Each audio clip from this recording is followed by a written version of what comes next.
9. Dr. Thomas Burchard.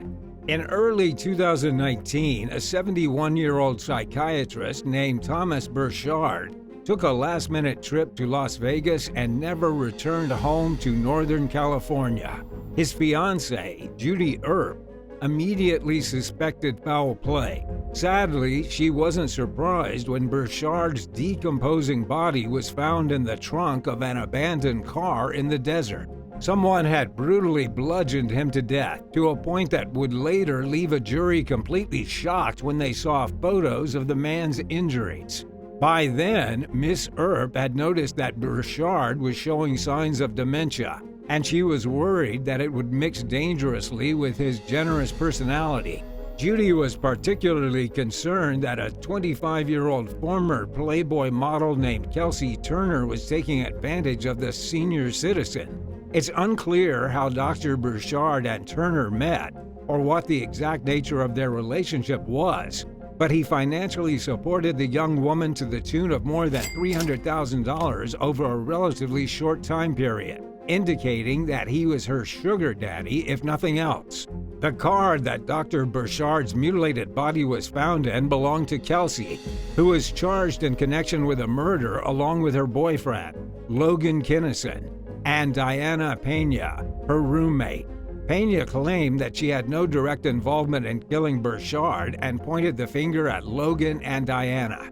She pleaded guilty to accessory to murder, while Turner and Kinnison chose to fight the allegations being made against them. Prosecutors have spared Turner from the death penalty. As of earlier this year, the cases were still playing out in court.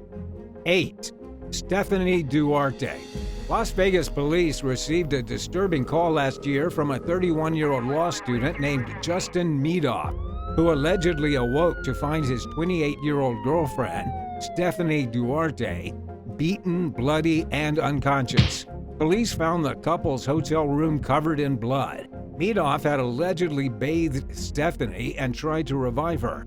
When EMTs tried to perform CPR on the young woman, they realized that she was in rigor mortis, which is the state of decomposition that causes a corpse to become stiff. It meant that she had been dead for several hours from blunt force trauma. The pair had argued the night before while out in public and returned to the room separately. Hotel guests reported hearing a man and a woman screaming at each other between 2 and 3 o'clock in the morning. Officers noticed red marks on Meadoff's body and began to pressure him about what really happened. He admitted that he and Stephanie had argued but continued to deny having anything to do with her death. But Meadoff's story failed to convince the authorities of his innocence, and he now faces a charge of murder with a deadly weapon. It looks as though the aspiring young attorney's future has changed dramatically as he finds himself on the complete opposite side of the law than he ever meant to be on. 7. Esmeralda Gonzalez. In 2019, 24-year-old Esmeralda Gonzalez, a glamorous adult model, vanished from her home. Her body was found in the Nevada desert outside Las Vegas months later. Someone had bound her head, neck, and hands with tape, stuffed her into a water tank, filled it with cement, and covered it with wood. A medical examiner determined that Esmeralda likely died from either strangulation or being fed a toxic substance. Police arrested 45-year-old Christopher Prestipino, his roommate, Cassandra Garrett, and his girlfriend, Lisa Mort, on a slew of charges related to the young woman's murder. Prestipino and Garrett lived near Esmeralda and were accused of being the main participants in the gruesome crime. Court documents reveal that the pair had allegedly tied their victim to a bedpost before injecting her with pool cleaner and strangling her to death. Their motive as to why they would do such a thing remains unclear. Prestipino was committed to a psychiatric hospital in late 2020 and claims that his mental health was deteriorating, putting the trial on hold indefinitely. When a suspect's ability to stand trial is called into question, it tends to slow things down dramatically. In order to face justice in court, Prestipino will have to demonstrate that he's well enough to understand the situation. Until then, he will continue to receive treatment. 6. Zane Floyd.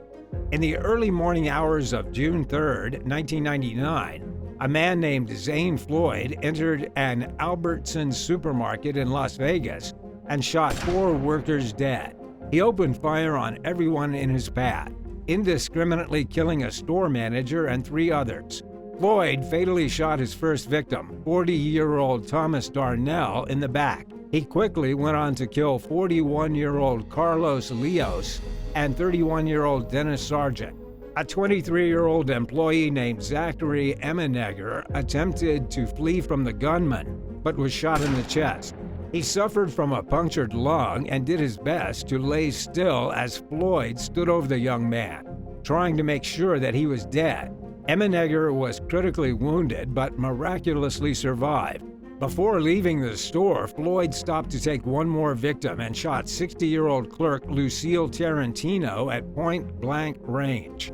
An investigation revealed that just hours before the massacre, the suspect had summoned a young escort to his apartment. When she arrived, he threatened her with a gun, assaulted her, and then told her to run before he killed her. He then went to the supermarket with his gun in hand. Floyd surrendered to the police after an 8-minute standoff outside the supermarket. He confessed to the crimes and told police that he wanted to know what it felt like to kill someone. A jury sentenced him to death, but he has managed to challenge it long enough to avoid at least 2 scheduled executions. 5. Margaret Rudin. Ronald Rudin was a wealthy Las Vegas-based real estate magnate who vanished in 1994 after walking from his office to his wife Margaret's antique shop. His charred and disfigured remains were discovered weeks later near Lake Mojave, roughly a 2-hour drive outside Vegas. Someone had shot him in the head at least 4 times with a .22 caliber weapon.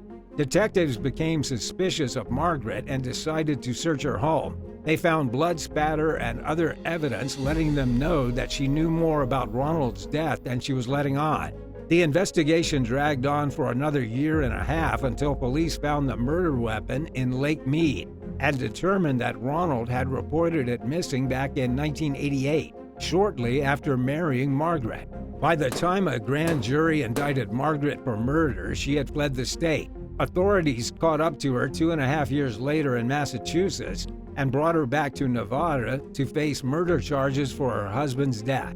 The prosecution claimed that Margaret killed Ronald because she believed he was going to divorce her, which would have caused her to lose her inheritance in his estate. She was sentenced to life behind bars with a minimum of 20 years.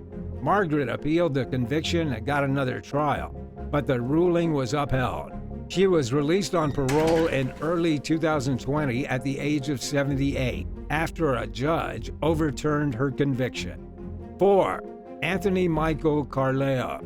One morning late in 2010, a man parked his motorcycle outside the upscale Bellagio Casino along the Las Vegas Strip and entered the building with his helmet on. He held a craps table at gunpoint and made off on his bike with $1.5 million worth of the dealer's chips before sunrise.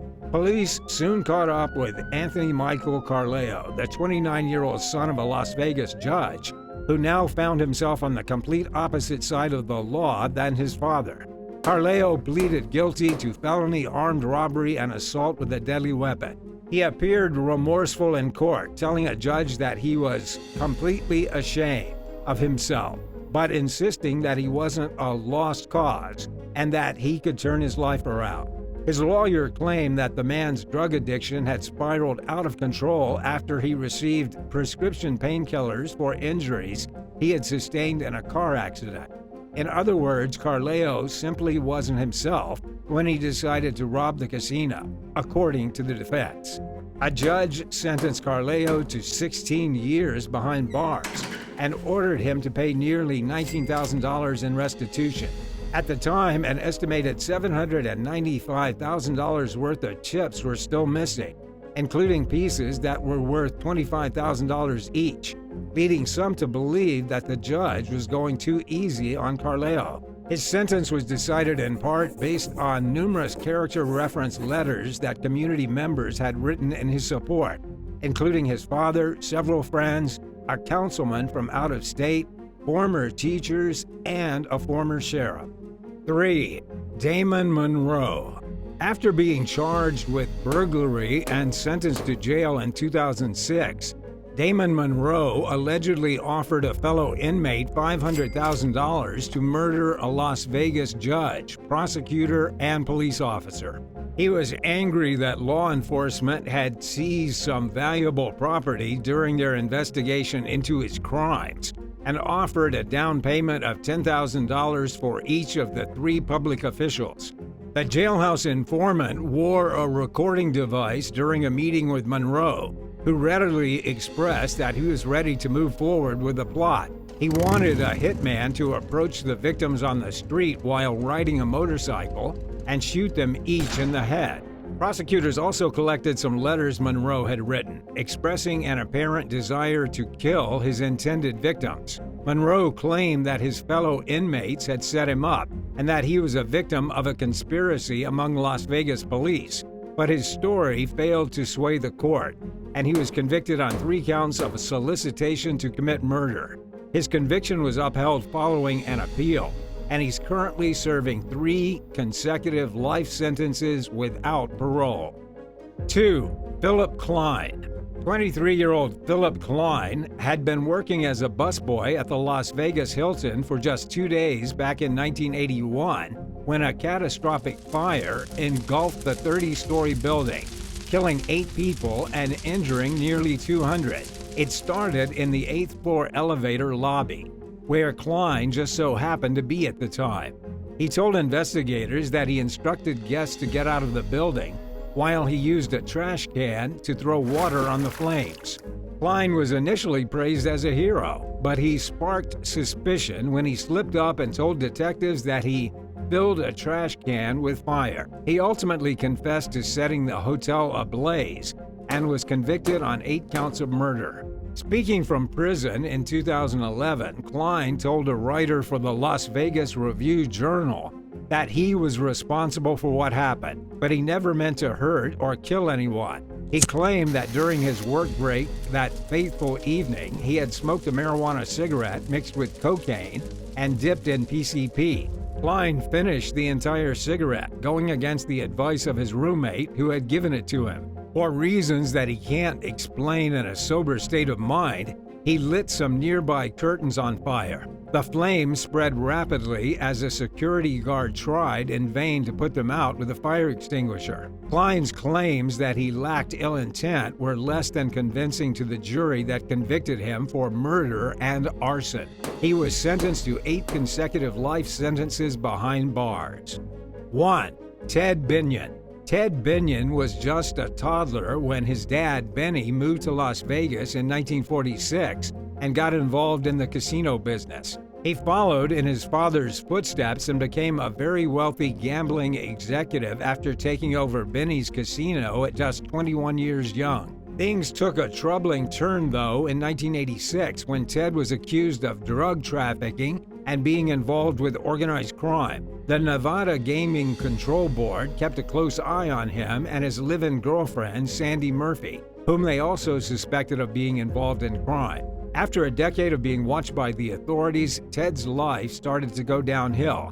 In 1996, he was banned from managing his casino and subjected to regular drug testing. He did what he could to avoid any further issues with the Gaming Commission, but he ended up permanently losing his license in 1998. Later that year, Ted was found dead on a small mattress inside his home with empty pill bottles nearby. An autopsy found several drugs in his system, including Xanax and heroin. Ted's girlfriend, Sandy Murphy, told police that he had been extremely depressed after losing his gaming license. But the more Las Vegas homicide detectives looked over the evidence, the less convinced they were that Ted Binion had taken his own life.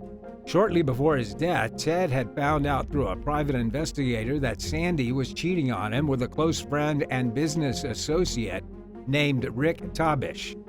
Murphy and Tabish were found guilty of Binion's murder in 2000 and were sentenced to life in prison. They challenged their convictions and got a new trial in 2003. Sandy walked away a free woman after being granted time served. Tabish, on the other hand, was convicted on several charges relating to Binion's death and remained behind bars until 2010. Thanks for watching. Would you rather lose all your life savings at a casino or spend a year in a Nevada prison? Let us know in the comments below and don't forget to subscribe. See you next time. Bye.